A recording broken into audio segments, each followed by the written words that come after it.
Hello बच्चों, let's see this question. The question says in Young's double slit experiment, if the width of slits are in the ratio of 4:9, the ratio of the intensity of maxima to the intensity of minima will be. Question में कहा गया है कि Young's double slit experiment में दोनों slit के width का ratio 4:9 है, तो हमें उसके मैक्सिमम इंटेंसिटी और मिनिमम इंटेंसिटी का रेशियो बताना है. की concept of the question is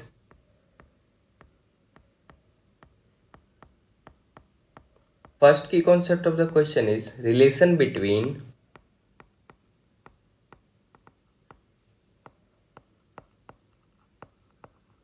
width of slit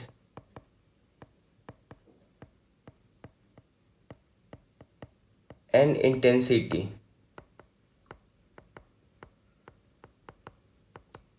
और ये रिलेशन होता है W1 बाई W2. यहाँ पे W1 W2 width of slit 1 और 2 है is equal to I1 by I2.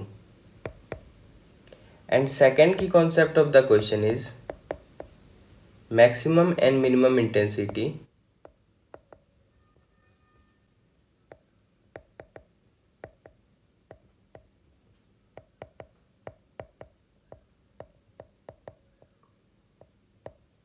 In interference.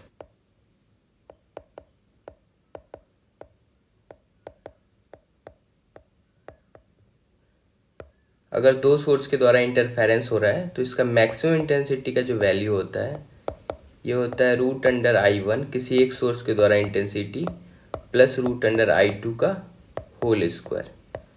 और अगर आपको मिनिमम इंटेंसिटी निकालना है तो I मिनिमम इक्वल टू होता है √(I1) माइनस √(I2) का होल स्क्वायर. ये I1 I2 यहाँ पे दो सोर्स का इंटेंसिटी है. तो इसकी कॉन्सेप्ट की हेल्प से हम लोग इस क्वेश्चन को सॉल्व करेंगे.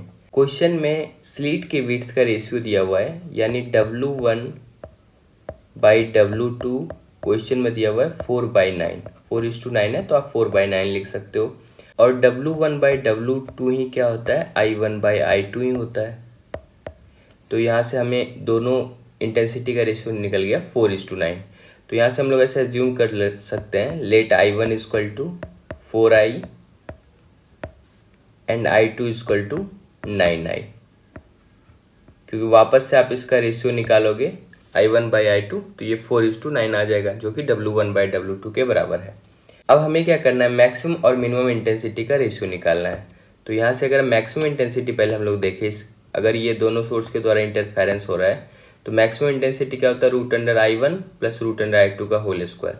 तो √(I1) की जगह आप लिखोगे √4I प्लस √(I2) की जगह आप लिखोगे √9I का होल स्क्वायर.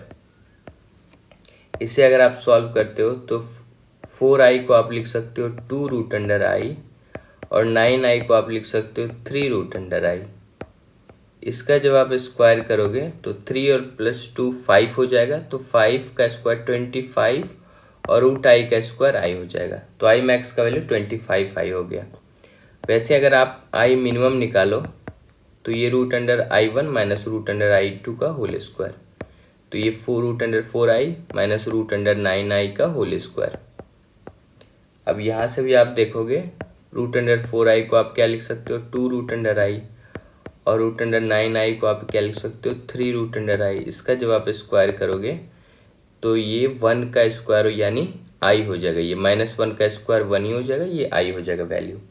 अब I मैक्सिमम भी मिल चुका है और I मिनिमम भी मिल चुका है. तो अगर आप इसका रेशियो निकालो I maximum divided by I minimum अगर हम लोग करें तो I मैक्सिमम का वैल्यू हमें मिल चुका है 25I और I मिनिमम का वैल्यू I. तो यहाँ से आप देखो I to I cancel out हो जाएगा. तो ये वैल्यू आ गया 25/1. अगर आप इसको रेशियो करो तो रेशियो में 25/1 को हम लोग क्या लिख सकते हैं 25:1. तो इस हिसाब से करेक्ट ऑप्शन कौन सा हो जाएगा option number 3 is the correct option. Hope you understood it well. Best of luck. Thank you.